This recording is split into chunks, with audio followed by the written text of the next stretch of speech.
well, I don't know. Well, yeah, that's one. But I was that going to would say, be one. not only Manson, but there was a lot of other fucking guys. Yeah, I think there was a lot. You're right. Internet shit. Yeah, totally.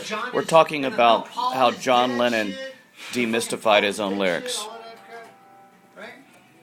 Right, and you're right. There was a bunch of little vortexes of crazy kind of memes that were developing, and developing dogmatisms. And I think at the end of the day, he was trying to ground people in the reality that, hey, dude, it's just a fucking song. That's it. Right. You know what I mean? First Even of all, though it probably meant more to talking that about than that, but he's like, he was just grounding everybody. It's just a song. Exactly. Before we go elevating the fuck out of it and tempting everybody to fucking spin out real fucking bad and detach from reality, let's ground our context by saying this is a song we're talking about. Exactly. Two young, they're just barely post-teen boys wrote, and they, a group of guys.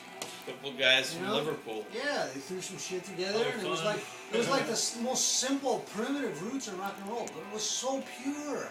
It was so pure. It was like the DNA code upon which the whole next 20 years was based. Yeah. Yeah. So if you have if you went back to your history teacher and asked him and told him the impact he had on you, and then he was like, I don't know what to tell you, dude. It was just a history class. Yeah, but I was just trying to get through summer school. Something different, though.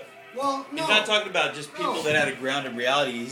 He wasn't trying to take the steam. Sorry, he wasn't trying to take the steam out of people that had a grounded reality, saying, "Hey, man, your lyrics really had a lot of impact in my life." He was actually trying to kill an extremist, weird, dogmatic view of it. It's like, was elevating his lyrics to something completely different. Like, they really mean something. The cosmos is communicating something, or whatever. I'll buy that. I'll buy that. That's what he's trying to kill, right there. I'll buy that. He wouldn't, but an innocent byproduct might have been, people got offended, saying, "Hey, your shit means something to me," and now you're saying it means nothing. But he wasn't talking about those people. He was talking about the extreme people. Okay, so let me break it down, and then everybody. Break it down, Elliot. Yeah. Let me give you. Jenny, you think we need more backlight on Elliot? What do you think? I think we might. Yeah. Let's get a diffuse spot, kind of above. No, that's perfect. That's perfect. Is that too much? That's Perfect. He's washed out. There you go. Yeah, a diffuse spot, just slightly above his head. And then cue the smoke machine. Oh, the lasers. We need Roby with his lasers. Fucking hell, right? That's hilarious. Dude, he had some fucking So, lasers. here's what I have to say about the Beatles and the two perspectives of Ronnie and Scott. Is that, to me, I see... Or AKA right and wrong. Elliot doesn't think those things.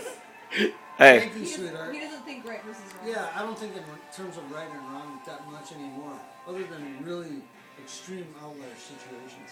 But normally, what I think of it is in terms of effective and ineffective, and appropriate and inappropriate, and useful and useless. I'm thinking all in terms of application, where I put the amount of pressure I can put on a variable to influence the system output.